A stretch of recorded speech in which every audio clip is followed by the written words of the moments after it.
dementia researcher with a blog and a rating.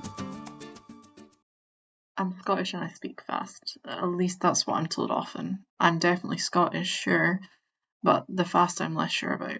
When I'm home and in non-academic context, I'm considered slow speaking, drawling through my words like I have all the time in the world. In the academic world, I am often fast and impenetrable, with an accent that is already hard for some people to decipher. For ages, I have tried to reconcile these extremes and felt confused for a long time as to why there was such a difference for me between these different worlds.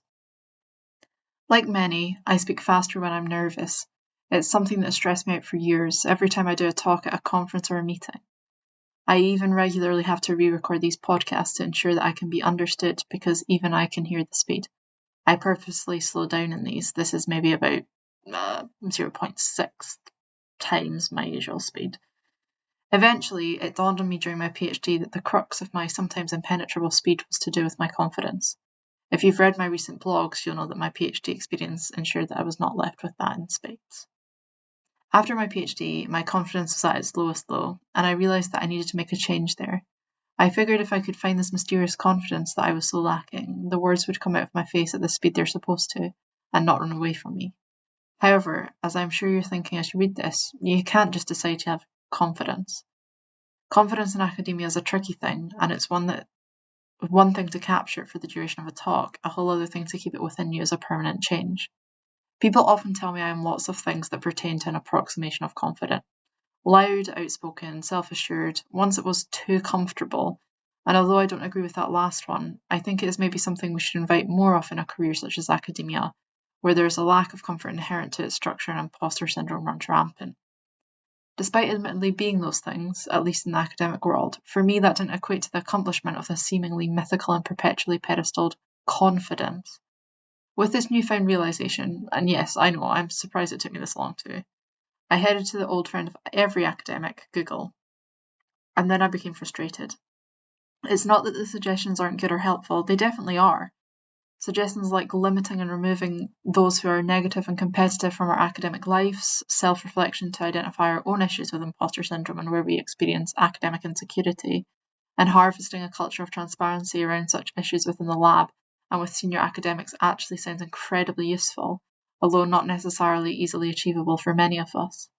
No, the frustration originated from the fact that all of these suggestions I found at the time focused on strategies that encourage the building of confidence within the very academic machine that makes us doubt ourselves. To say that sounds like an uphill challenge is an understatement, at least as far as I'm concerned. None of the thinking and self-reflection stuff has really helped me with any sort of permanence. That has always been more of a fast fix for urgent situations. The closest that got me was to the idea of thinking about doing confidence rather than a binarised idea of having or not having it, and therefore identifying myself as someone who didn't have it. Whilst I still speak fast in moments, more often to do with the lack of enough practice on my part when I'm pressed for time, I feel as though I am now in a position where I can safely say I am confident. So how did I harvest an identity that includes inherent confidence? Well, the truth is I didn't, at least not intentionally. You may remember from a prior post that I am in something of a chaos mode since I finished my PhD. I don't know how to slow down since I finished, and I dabble in various things to try and find the self that I lost doing my PhD.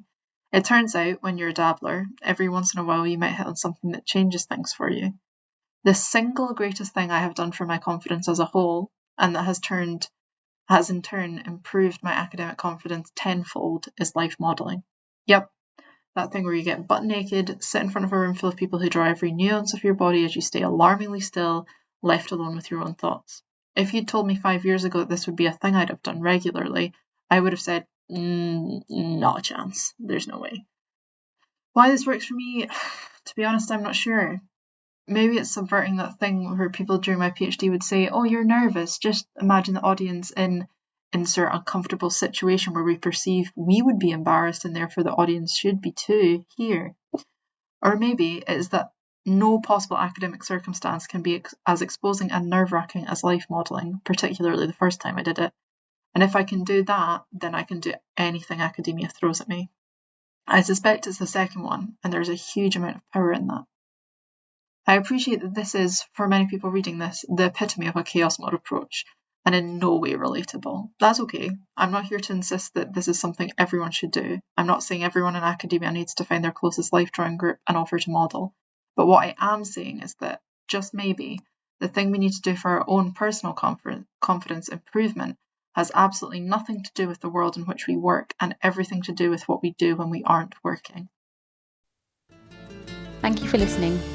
Join the Dementia Research bloggers and share your own views.